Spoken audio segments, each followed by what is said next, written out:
The challenge of the Yukon. I'm King! I'm you, Melanie!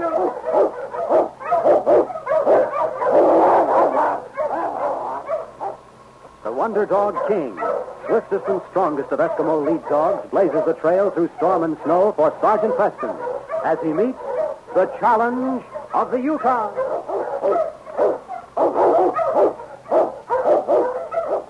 Sergeant Preston was typical of the small band of Northwest Mounted Police who preserved law and order in the new Northwest country, where the greed for wealth and power led to frequent violence and bloodshed. But in spite of the odds against them, Sergeant Preston and his Wonder Dog King met that challenge, and justice ruled triumphant.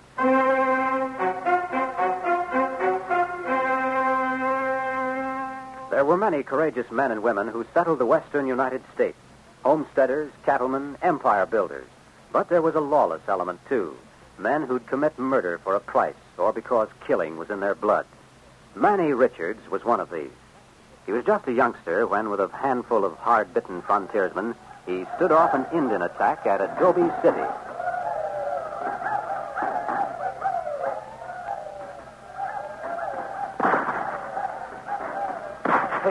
Looks like they're falling back, Jim.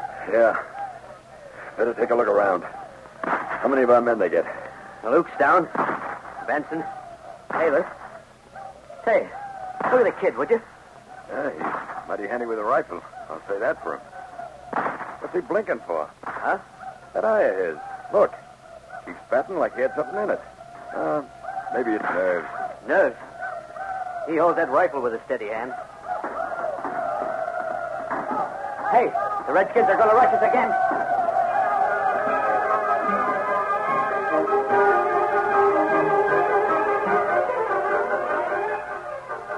Manny Richards was mighty handy with a rifle or a six-gun, and the episode at Adobe City was the beginning of a career during which neither of these weapons were out of his hands for long. Few sheriffs in the West remained in office long. A number of those who didn't died because they tried to stop the Larry Wells gang. In the Wolfshed Saloon in Flintlock in 1892. Put that bottle down there, Barky. Yeah, that's right. Hey, just heard something that might interest you, Larry. Yeah? What is it? Sheriff says he's coming down here, and he's going to give us 10 minutes to get out of town. Yeah, have a drink. Yeah. You like it here, Manny? Huh? Oh, yeah, sure. Well, so do I.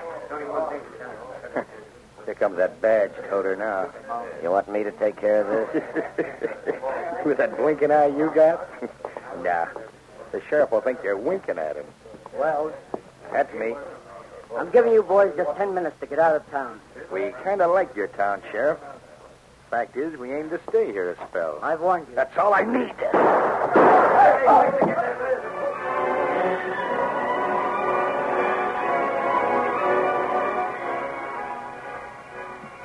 Several years passed. One by one, Wells' followers had been killed until only the leader himself and Manny Richards remained. Two men sat alone in a cabin isolated in the hills. From force of habit, both men sat with their backs to a corner of a room, facing the only window in the building and the bolted door. Turn that lamp down a bit, will you, Larry? Huh? Oh, yeah. How long do you plan to stay holed up in here? Till I figure out what I'm going to do next. Head for the border, I guess. Well, you can count me out on this deal. What's the matter? You ain't yellow now, are you? Me? Oh, maybe that's what you'd call it. But when the law gets as close as it is, maybe it's smart to know when you're licked. In other words, them guns of yours was for hire just as long as you only had a two-bit sheriff to worry about, huh? Maybe. I'm not dying with any bullet in my back, Larry. That's what's waiting for you unless you clear out of the country. I'll clear out, all right. But it won't be for long. What about you? Be smart for you to get out to the border, too, you know. Well, I'm going to turn prospector. Prospector? Well, you're going to pan dust. That's a good one. Maybe you ain't been keeping up the news lately. I have. Gold's been discovered in the Yukon territory, Larry, and that's where I'm going. It's wide open. Stay up there a while and see just how my luck is. I didn't know you'd better. I'd say you'd lost your nerve. I ain't lost anything. I'm getting out of the country, that's all. Get a start where nobody knows me. I wish you luck.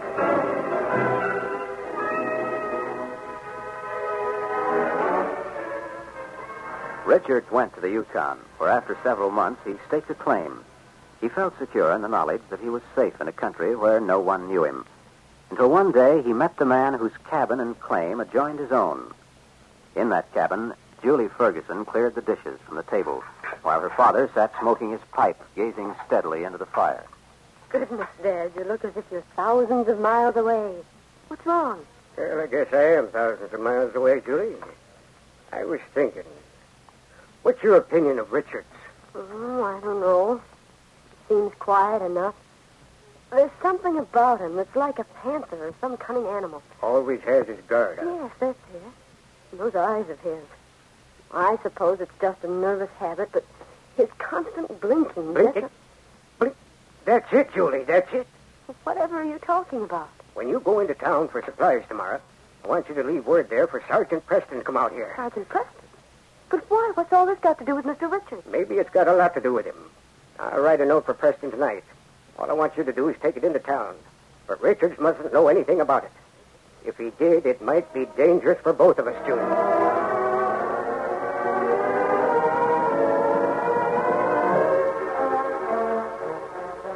The next day, when John Ferguson carried the scraps of leftover food from his cabin, he walked several yards toward the edge of a birch forest. Here, he overturned the basket. And as he did, a huge black bear lumbered forward. These bears were the scavengers of the North. Go on, get out of the way. There were several of those slow-moving animals in the vicinity. Ferguson had grown as used to them as they had to him. The man glanced for a moment to the small cabin on the land bordering his own, unaware that Manny Richards watched him from a window. And so the days passed. There was a tension in the air. Richards and Ferguson avoided each other, and the elderly prospector suspected the reason for Manny Richards' increased worry. Goodness, isn't that a rifle, Dad? Yes, Richards must be doing some hunting. The sound certainly carries in the stillness, doesn't it? He's been doing a lot of hunting these last couple of days.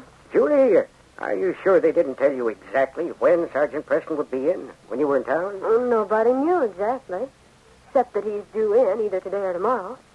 Oh, I do wish you'd tell me what's worrying you. Ain't nothing at all. Now, don't you trouble your head none about it. Well, I'll take that rubbish out for you. Them bears will be beating the door down unless there's some food out there for them to nibble at. Be right back, Julie.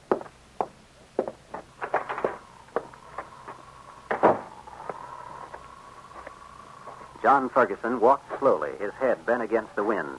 If he heard the bear coming from the timber, he thought nothing of it, but continued walking. The animal snarled, voicing the inarticulate sounds of the wilderness. It was the Ferguson, then looked up to meet glowing eyes and bared teeth as the animal moved awkwardly toward him. Get away! Get away! The air was full of the savage growls coming from the bear's throat. King and Sergeant Preston heard those sounds as they approached the cabin. The Mountie, turning, ran to his sled for a rifle. But the great Malamute, sensing Ferguson's danger, raced forward to the animal whose giant forepaw was at that moment raised, ready to strike a blow that would have knocked the elderly prospector unconscious had it hit him. Instead, as the Malamute approached, the bear turned, throwing himself off balance. Immediately, King made use of his momentary advantage, harrying the animal by running circles around him, diverting his attention while John Ferguson ran wildly toward his cabin.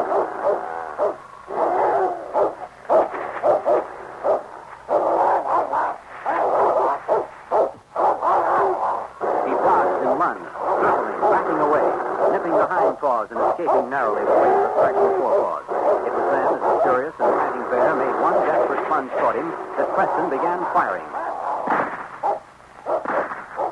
King stood quietly for a moment, and the bear dropped in front of him. King, old boy. Oh, thank heaven you're all right. Sergeant, I'll never be able to thank you. Your dog saved my life. Good work, King, old fella. I don't understand all this. These bears have always been very quiet. I was used to them. They'd make their way here and eat the scraps from our table. Then today, for no reason in the world, this one attacked me. You're fortunate we happened along when we did. But it's all over now, John. I got your note, and that's why I come out here right away. Now tell me, where does this man live? In that cabin there. You know, this bear has a magnificent pelt. I'm going to have it. Every time I look at it, I'll remember my narrow escape. You have a knife, Sergeant? Yeah, sure. Here you are. You know, that's very odd. Strange that an animal should attack you if, as you say, you've grown used to each other. There's some reason for it. John, here. Let me examine that cart. Why, what's wrong, Sergeant? Now, look, see here. You notice the pulse? Yeah? Someone was firing at this bear. Firing what looks to me like a... Yeah. Yes, it is. A 22. But you'd never kill one of these bears with a 22. Man might as well use a slingshot. I'm not so sure it wouldn't serve the same purpose as a slingshot. It'd irritate the animal and madden it to the point where it would attack the first man to cross its path. Then you mean... Yes. Somebody made an attempt on your life by using this bear, John. Come on. We're going over to this man's cabin.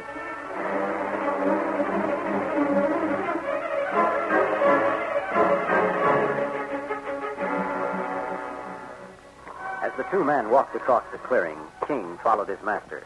For a moment, he doubted his ears when he heard what was apparently a repetition of the incident that had occurred but a few minutes before. Stay back. Get away from me, you dump. Another vicious bear. Shoot, Sergeant. There he goes. You've got him, Sergeant.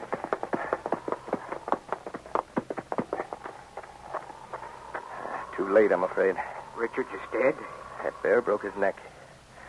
2 on the same day. Surely all of these animals here can't... Same thing, I see. The hide's been peppered with bullets from a 22. I don't understand all this. There's his sled all packed. Seems to me like Richards was leaving his cabin, then he was stopped. From the description I have, that's Manny Richards, all right. I had no idea he was in the territory. Well, you haven't been up this way for a long time. I thought there was something familiar about him. When my daughter called my attention to those blinking eyes of his, I remembered that I'd seen him with his partner, Larry Wells, when a sheriff got killed in Flintlock, back in the USA. Yeah, he hasn't changed much since then. But what I don't get is why he'd angered 2 bears. He probably knew you'd recognized him, John. He was anxious to get you out of the way without being labeled a murder. He thought of a very clever scheme, but it boomeranged on him. It sure did. You know, John, his eyes might have been responsible for his death. How do you figure? Well, there was a glare on the snow to contend with besides his eyes. As you remarked, it was strange that more than one bear should have been angered. Possibly he meant to provoke only one. Certainly that's all that was needed for his purpose. But he made a mistake. Both bears looked exactly alike to him. Well, he sure paid for it. None of them owl hoots came to a good end. But I don't envy Manny Richards for the way he died. Yes, King. The case is closed.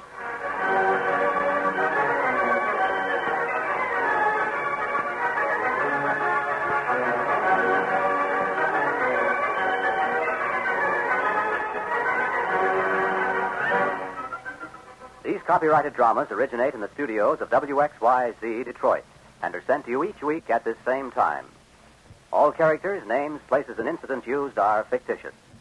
Bob Height speaking.